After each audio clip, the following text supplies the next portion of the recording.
Dark side.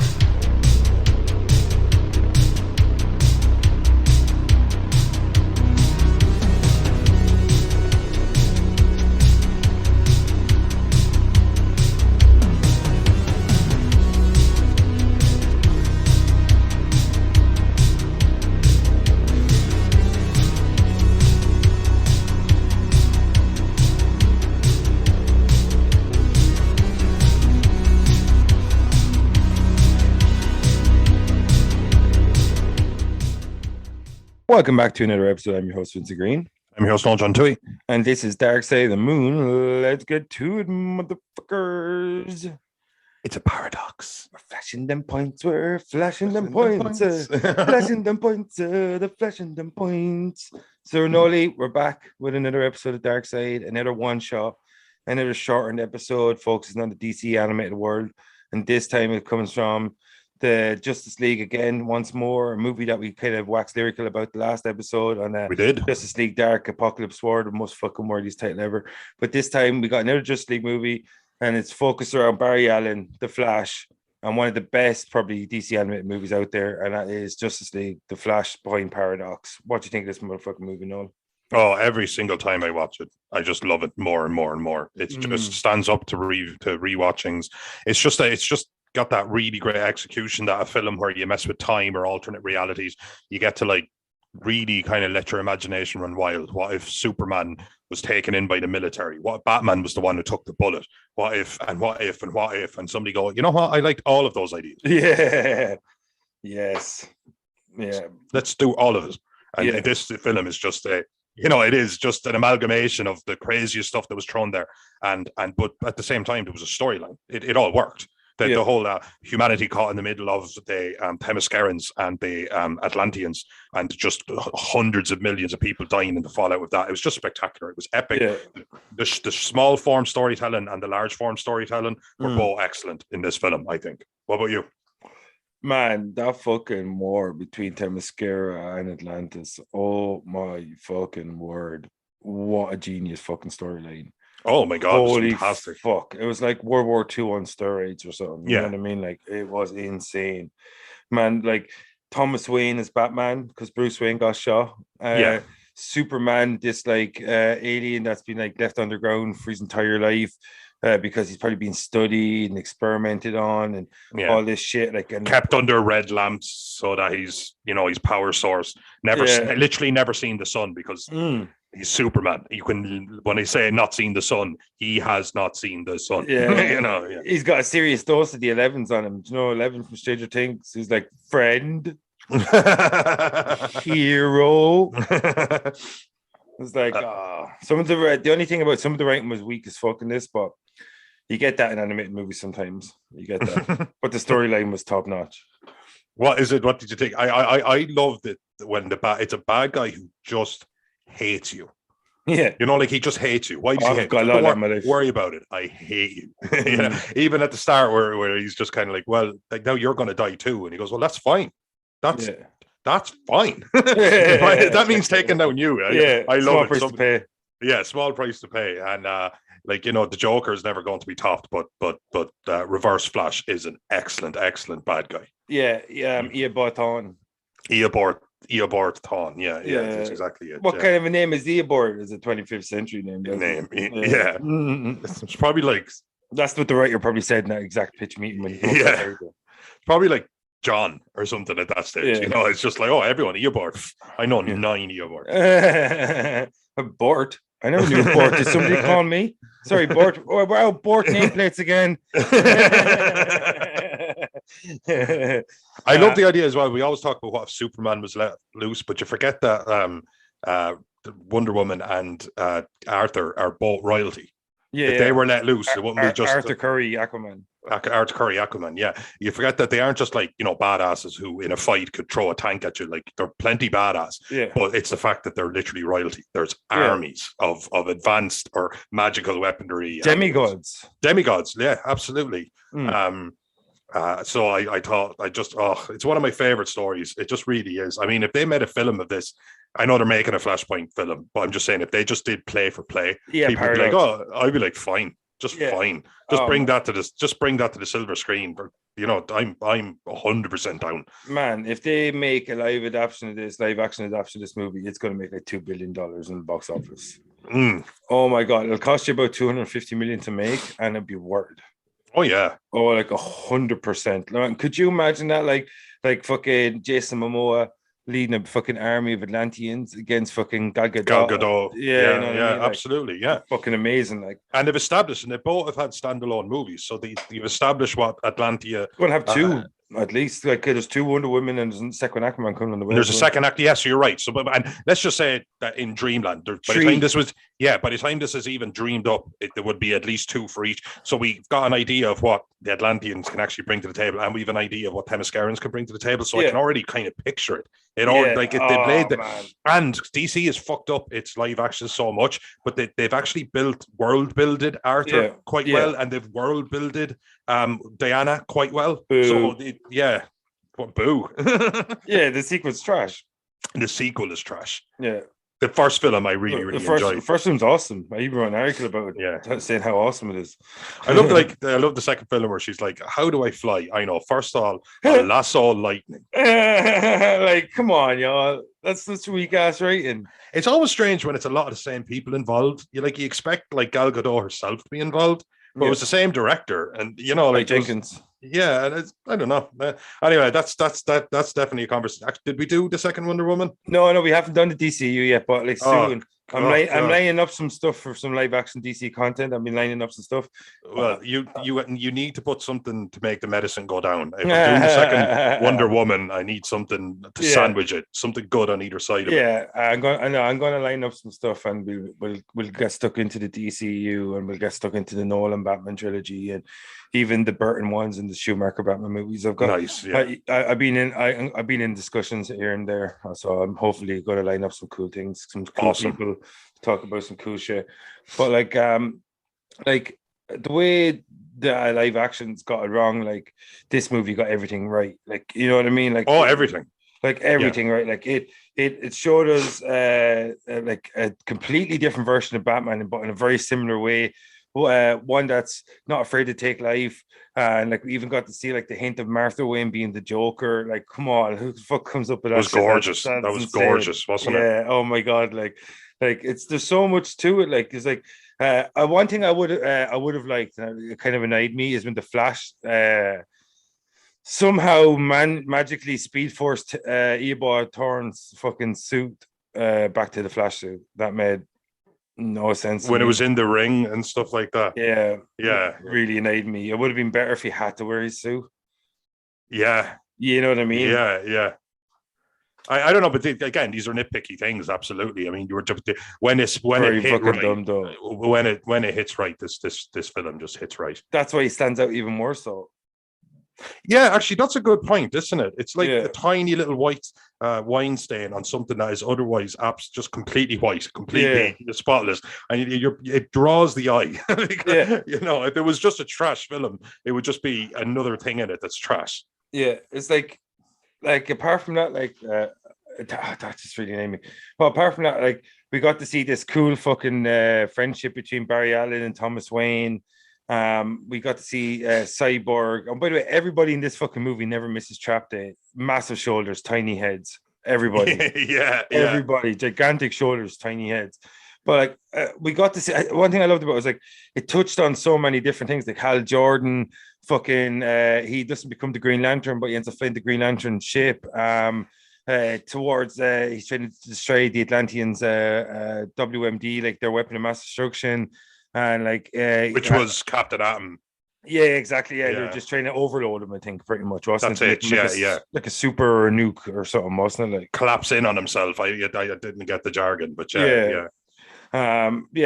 So like I love that scene when he's flying in, and it's just like, you know what I mean? What's that line? The famous line the Green Lantern says, "My power." No, was it? Oh, but beware my power, Green Lantern's might. Yeah, I remember he's like, and he said, "Beware my power," and then like this Leviathan comes out of the ocean, just fucking eats him.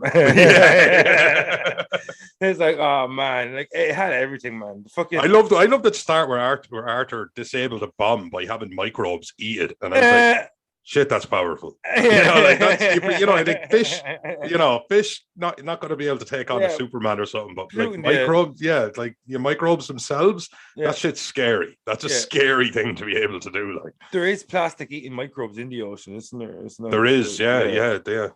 But like, I love that part at the start where you got to see all the different ingenuity and the different strengths of the characters. Like fucking Green Lantern brings Batman out into space, and he disarms the bomb in the upper atmosphere. It just drops and explodes. And Superman fucking just holds it in his hands. Superman just holds it. That's just and he just says the waiting is the worst part. Yeah. It's something that could blow up a city block, and it's just Superman holding it. I love when they do Superman right. Yeah.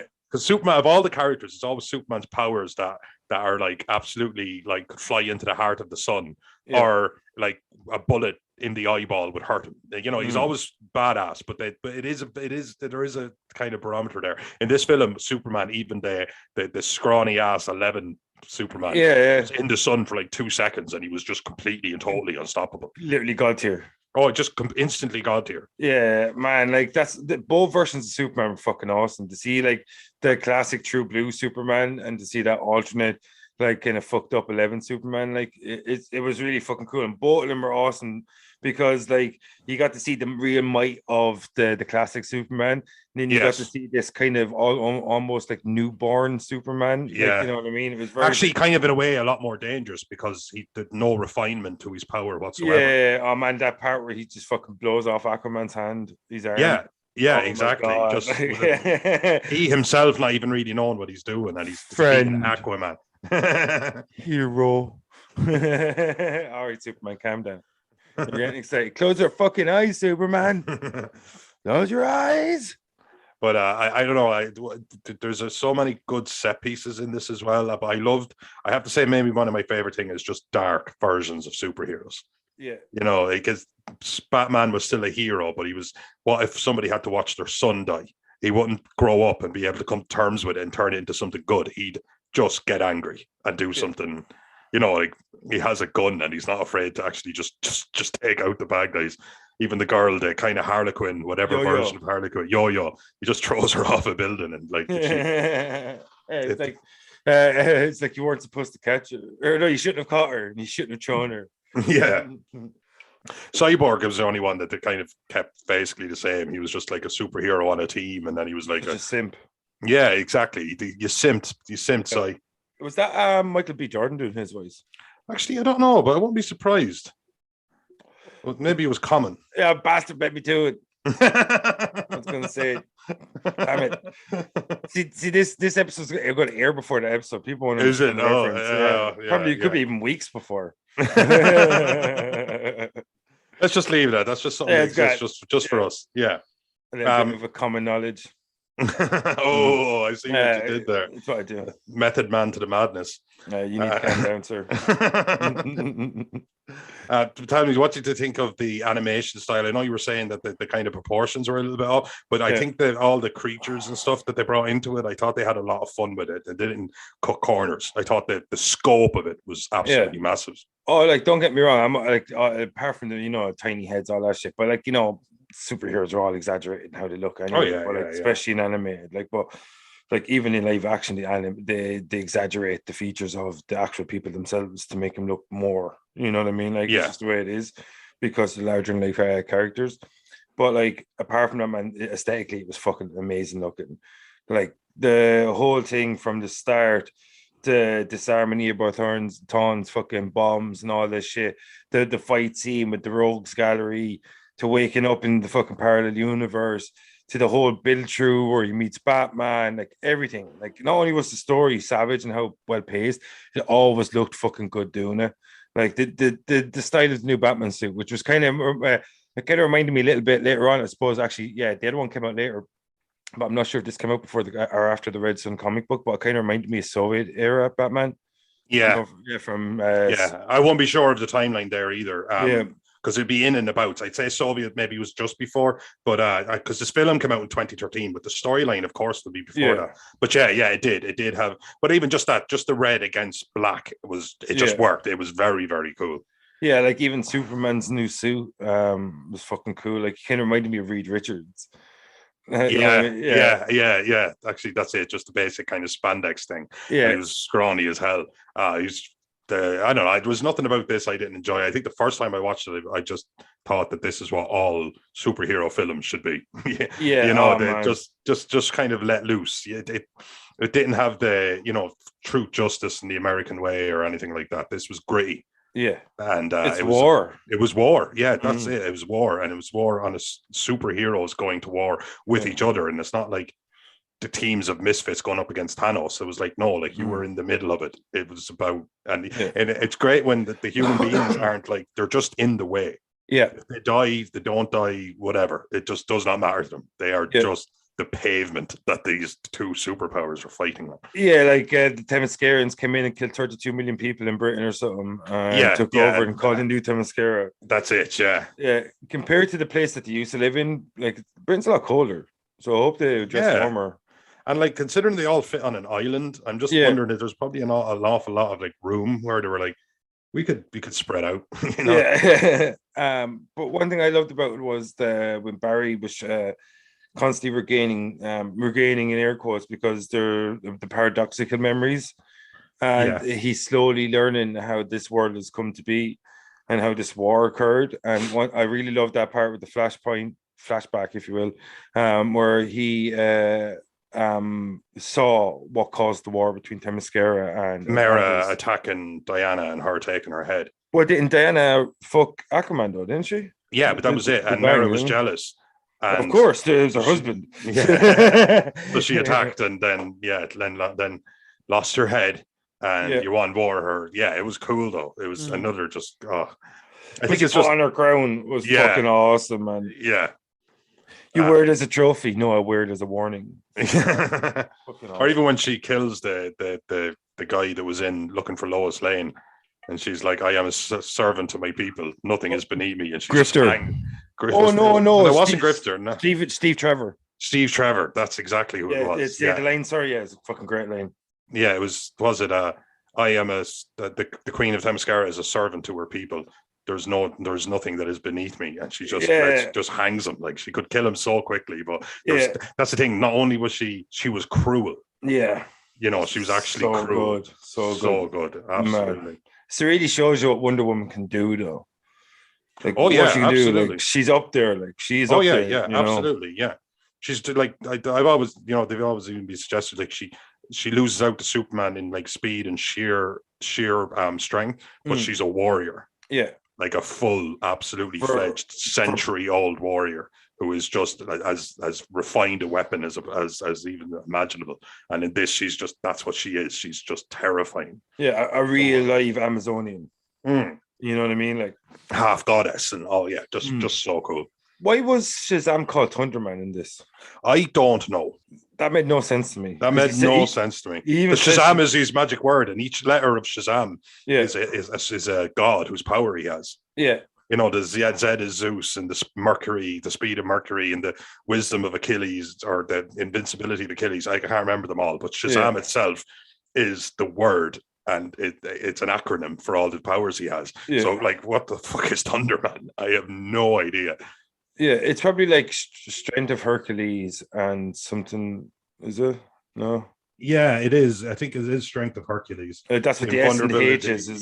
There's the wisdom of something of Atlas as well. The endurance of Atlas and stuff like that. Yeah. So I like Shazam has to be Shazam. Like that's literally his whole deal. In fact, I even think Black Adam, he says Shazam as well, but I think he actually has a different gods. But it's a god that begins with S, H, A, Z, A, and M as well.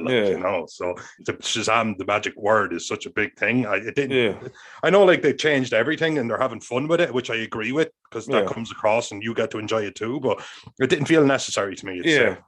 Especially because when Batman's still Batman, you know what I mean. Like Cyborg is still Cyborg. Yeah.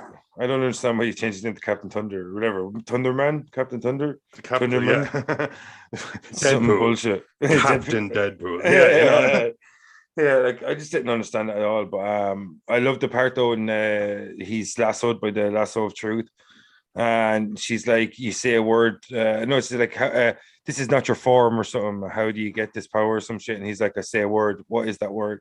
And he's like Shazam, and then the lightning comes down and strikes fucking Wonder Woman. She goes fucking flying, man. Yeah. Man, it's fucking awesome. You really get to see the strength and like of the superheroes. One thing I love about when superheroes are fighting each other, I love to see how the powers counteract each other.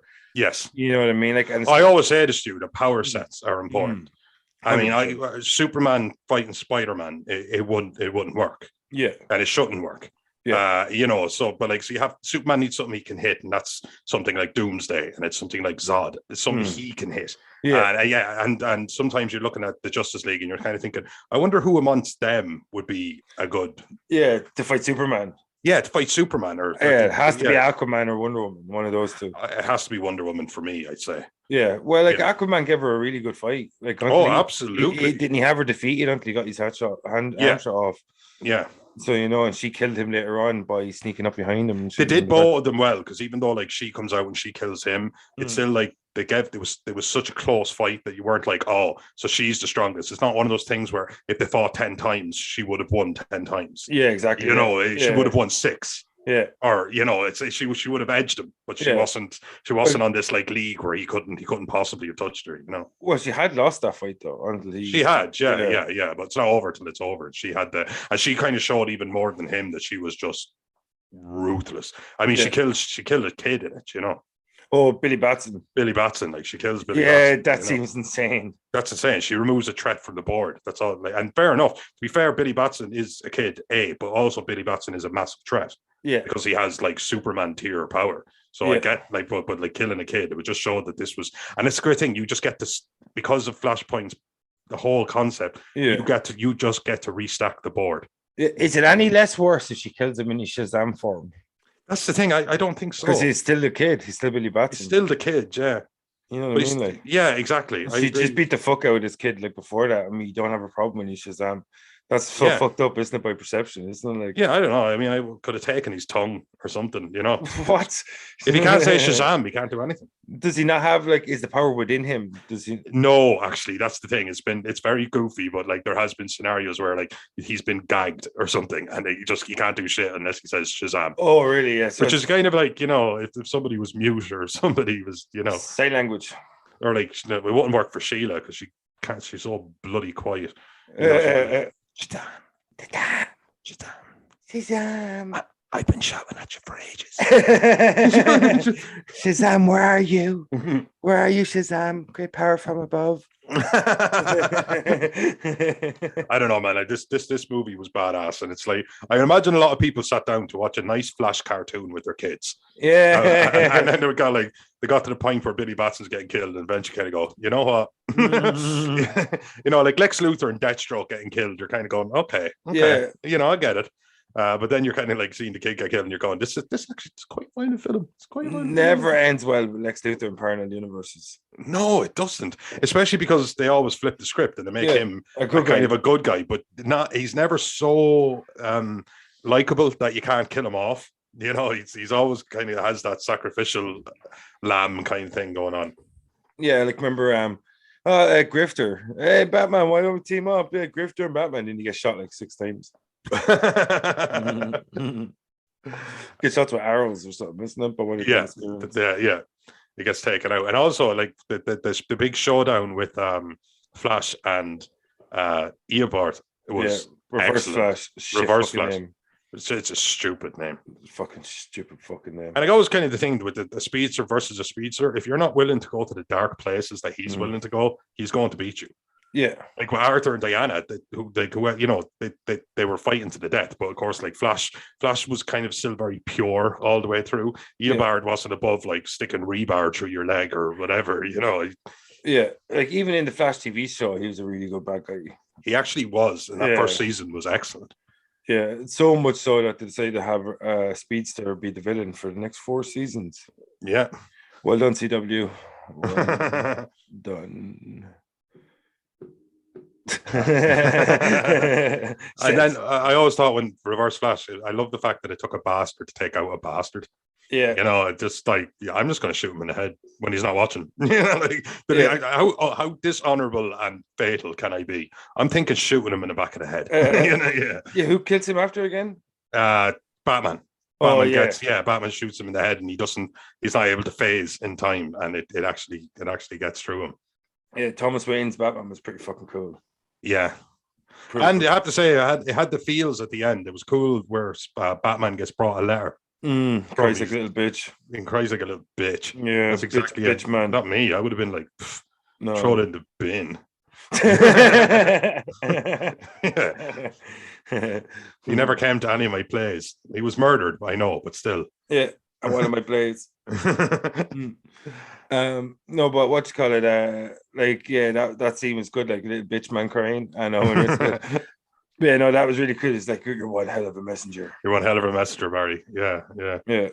That's fucking awesome, man. Yeah, it was a good movie. It just really was. You'd have to recommend it to anyone. I have recommended it to anyone. Anytime it comes up in conversation, this and Justice League War, Justice League Dark, Apocalypse or War, or whatever the hell it's called, like we said, very, very wordy. Yeah, you're very wordy. Yeah, but this is called the Flashpoint Paradox, but it still just works. No, it's Justice League, the Flashpoint Paradox. Justice League, the Flashpoint Paradox. Yeah.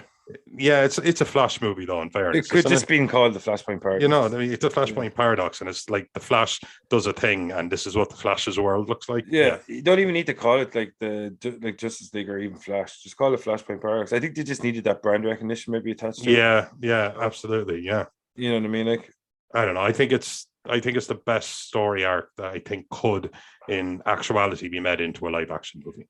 Like, I don't know what they're going to do with this new Flashpoint movie, but it's definitely not going to be as good as this. Oh, of course not. Like, of course not. Like, how much would you love to eat your own words? You're just not going to. Yeah, well, like, you know, DC have surprised me before one time. I know, but no, they've been definitely on an upward trajectory. That's true. That's true. But Flashpoint is ambitious. Yeah, and it's like ambitious. It's been delayed like 5 times or something. Yeah, and I'm afraid that they won't go dark enough. They just won't. You know, they won't go dark enough. And the darkness was what was so excellent about this. The absolute. I don't know. DC are a lot darker. Warner Bros. Look at they are. But I mean, this was quite dark. This was like, you know, like Gal Gadot would have to be wiping out the entirety of the UK. Yeah, you know, like and Arthur Curry would be taking out the east coast of Europe or something like that with floods and stuff like that. You would have that, like, you'd really have to let them loose and evil, like actual proper evil. And DC, I don't know if they're darker, but I don't know if they'll go that dark. Yeah, like it depends on how you do it. Like, we've seen Thanos wipe out half the universe of all sentient life, but all we saw was few people turn to dust, and it's implied that hundreds of trillions of lives across the cosmos have been wiped out. But you don't have to show it. So I do think there's ways to do it. You can still go there. I don't know if they're smart, they'll do it. But and all these delays, they've had a lot of time to be smart. I don't think we're going to see a Flashpoint Paradox direct adaptation. I think we'll see a lot of cool moments. Very different story. I think it's going to be a completely different story. But like Andy Muschietti's directing it. Isn't he the guy who did the It movies? He did Mama as well, I think. So it could be dark. You know what I mean? He's done horror. He works well with Warner Brothers. He's done some good movies. The delay is really worrying me. Because it tells me they're doing reshoots like a motherfucker. Yeah. You know what I mean? You know, like, remember, like, fucking, what was it? The Fantastic Four, like one of the biggest piles of fucking garbage you've ever seen. And there was all the reshoots, and your one, Kate Mara, like, she got haircut. So they just gave her like a fucking bad wig. You know? Oh God, man, it was bad. It was bad. Ezra Miller's going to be like one of them Stranger Things kids by the time this movie gets made. In the first scene, he's going to be like 24 years old. In the last scene, he's going to be like 36 or something. Like, fuck's sake. Like, oh, it's a time travel movie. What are you, fucking Richard Linklater? You make it over 12 years? Like, come on. Guys. Yeah, exactly. You know, well, like, I just think, I just hope that they haven't missed the boat, because they had the chance to be first again, and they missed out on the opportunity, because they were first. We're having a female-led superhero movie with Wonder Woman, and then Marvel were the first thing they're kind of scrambled a little bit, and they got Captain Marvel out there, and then they got Black Widow out there about 7 years too late. But like, they were the first opportunity to do a multiversal movie, kind of time travel sort of thing, a really big, massive movie event, and it delayed and delayed and delayed to the point where Marvel have already gone and done fucking No Way Home. So now they're going to be in direct comparison with No Way Home. And what else? Multiverse of Madness is out in May. And that's going to be another thing that they're going to be compared against if you're talking about like an alternate universe, paradoxical world. So I think they could have avoided these comparisons by releasing it earlier. And now, they could even be called trailblazers. You know what I mean? They could have been the ones who kind of brought that. Like, of course, it's existed in comics since day not. Yeah. But like in cinema, and you're absolutely right. Now, of course. But like, if DC aren't shooting themselves in the foot, what are they doing? Yeah, no, I love in No Way Home the way Flash's book is called Flashpoint. Total fuck you to DC. Like, hilarious. But like, point. Yeah, like, so Noel, do you want to say anything else about this fucking awesome movie? We get the fuck out of here. If you want to dip your toe into the DC animated universe, and it's quite disjointed, a lot of it's just kind of stories. Yeah, I think this would be an excellent starting point. It is one of the better movies, so they're not all going to be this good. Yeah, but just to show you. A lot of them are. That's the thing. That's the thing. So I would definitely recommend this as a movie, and it's quite a dark. If you like a dark interpretation of it, I think this would be the one I'd probably point to first, where you get to kind of see the inverse of a lot of characters. Yeah, and check that shit out, motherfuckers. Yeah, no, I'm the same with you. Like this is another case of how the animated movies really use their time well. It's like an hour and 20 minutes long. It's fucking pure epicness to get straight into the stories. There's no chaff. It's all fucking the finest of wheat. Like, you know what I mean? And this is something that the live action movies really need to learn, is how to use their time correctly. Because what they did in an hour and 20 minutes to do that live action, it would have spent like fucking 4 hours or some shit. And it would have been so much filler in there. And it shows that you don't really need filler in these stories. Just get stuck into the meat of the story and just fucking have a nice, trim story that concentrates exactly on the story it's trying to tell, and not looking for all this backward fucking character development that's unnecessary in that moment. It's necessary in certain moments, but not now, because all you need to do is tell people and inform people about this new paradoxical world that Barry Allen finds himself in. And that's it. That's all you have to do. What's the cause of the world? Why is he there? Like, that's it. Like, and what cause, you know what I mean? Like, so, like, all he has to do is find out. Like, he found out on the move. You know what I mean? Like, he's figuring it out on the move. There's not this like sit down exposition part where he goes, here's what I think happens. He's like, Mom, you're alive. And, you know, like, nobody's heard of the Flash. His powers are gone. And he's figuring it out on the move. And constantly moving through the story as he's figuring things out. And I hate it, because just treat your audience like they're not stupid. Yeah. It's fine. Like, if anything, we know a lot more than he does at any given time. Yeah, exactly. You know, so it's no problem. Yeah. Yeah, no, I like that too. Yeah. Like, they constantly give us information, but never at the expense of the pacing. Exactly. You know what I mean? Like, and that's what the animated movies seem to do way better than the live action movies. Exactly. At one point, he's giving exposition as he's getting his fingers broke by. You know, like that's action and exposition. Like, exactly. You can do both. You can actually do it on the fly, and this film is a masterclass. I think. Yeah, same as it. So, motherfucker, let's get the fuck out of here. Absolutely. All right. I'm your host, Vincent Green, and I'm your host, Noel John Tui. And this is Dark Side of the Moon. That was another one-shot episode, and that was Justice League: The Flashpoint Paradox. Fucking epic movie. Check it out, motherfuckers. Peace. As I say to my fiance, I told you I was fast. No, it's the fastest man alive. Extra peace. Peach.